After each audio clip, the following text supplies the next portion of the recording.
नमस्कार, DM India news channel में आप सभी का स्वागत है। आश्विन क्वांद्र मास में कैसा रहे खान पान, कैसी रहे दिनचर्या, इस विषय पर जानकारी दी छत्तीसगढ़ प्रांत के ख्यातिलब्ध आयुर्वेद चिकित्सक नाड़ी वैद्य डॉक्टर नागेंद्र नारायण शर्मा ने। हिंदी मासानुसार आश्विन क्वांद्र माह का आरंभ 18 सितंबर 2024 बुधवार से हो गया है, जो 17 अक्टूबर 2024 गुरुवार तक रहेगा। आयुर्वेद अनुसार प्रत्येक माह में विशेष तरह के खान पान का वर्णन किया गया है, जिसे अपनाकर हम स्वस्थ रह सकते हैं। इसी विषय पर छत्तीसगढ़ प्रांत के ख्यातिलब्ध आयुर्वेद चिकित्सक नाड़ी वैद्य डॉक्टर नागेंद्र नारायण शर्मा ने बताया।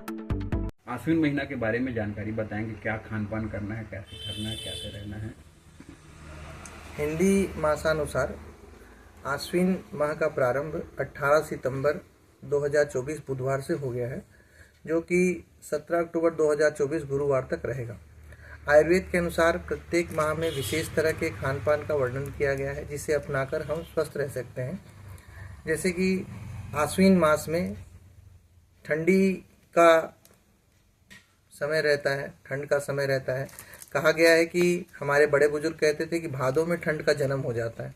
तो भादों के पश्चात जब आश्विन मास आता है तो धीरे धीरे वो अपनी किशोरावस्था, तरुणावस्था और फिर युवावस्था में पहुंचता है आगे। तो ऐसे ठंड का जन्म हो जाता है। तो ठंड के इस मौसम में शरद ऋतु का समय होता है। ये शरद ऋतु में पित्त दोष का प्रकोपित होना कहा गया है। आयुर्वेद में पित्त दोष प्रकोपित होता है, तो पित्त जनित व्याधियां होती हैं। इसमें पित्त जनित व्याधियां मतलब डाइजेशन से संबंधित व्याधियां और त्वचा रोग, आँखों से संबंधित रोग, बुखार, सर्दी, खांसी, जुकाम, इस तरह के रोग इस समय में ज़्यादा होते हैं। तो इस समय में हमको अपने आहार विहार, अपनी दिनचर्या पर विशेष ध्यान देना चाहिए। पित्त वर्धक आहार विहार का त्याग करना चाहिए, जैसे धूप, जो कि इस ऋतु में, इस मास में आसमान साफ होता है और सूर्य ज़्यादा चमकदार होता है। तो धूप में निकलना या धूप का ज़्यादा सेवन करना भी हानिकारक हो सकता है, तो उससे बचना चाहिए। और जो बरसात के समय के बाद यह जो समय आया है, तो उसमें ज़मीन में थोड़ी नमी रहती है, जिसके कारण से कीट ज़्यादा पैदा होते हैं, मच्छर, मक्खी। इसके लिए इनसे जनित रोग भी ज़्यादा होते हैं, जैसे मलेरिया है, टाइफाइड है, डेंगू है, इस तरह की बीमारियां ज़्यादा होती हैं। तो अपने शरीर को ढक कर रखना चाहिए और अपने आसपास की जगह को साफ रखना चाहिए। दोनों समय कुनकुने जल से स्नान करना चाहिए, है ना। आपका अभ्यास है तो ठंडे जल से भी कर सकते हैं। कुनकुने जल से स्नान करना चाहिए। पित्त सामक द्रव्यों, खाद्य पदार्थों जैसे गेहूं है, टिंडा, तरोई, परवल आदि सब्जियों का सेवन करना चाहिए। इस माह में विशेष रूप से करेले का सेवन करने की मनाही है। करेले का सेवन इस माह में नहीं करना चाहिए, इससे स्वास्थ्य जनित गंभीर आपको परेशानी हो सकती है। तो इस माह में करेले का सेवन नहीं करना चाहिए।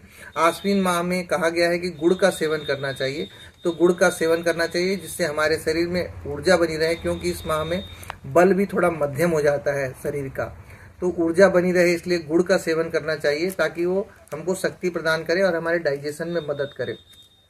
आश्विन मास को क्वार का महीना भी कहा गया है और हमारे यहाँ लोकोक्ति है, छत्तीसगढ़ में कहा गया है कि क्वार करेला कार्तिक मही, मरही नहीं तब पर ही सही।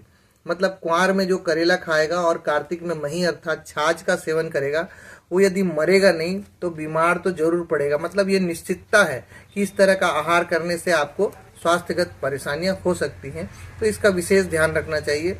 इस तरह के छोटे छोटे उपायों को अपनाकर और आहार विहार को ठीक कर मास के अनुसार अपने दिनचर्या को, अपनी ऋतुचर्या को, अपनी प्रकृति को समझकर यदि आप अपने आहार विहार को ठीक रखेंगे तो स्वस्थ रहेंगे, प्रसन्न रहेंगे, आनंदित रहेंगे।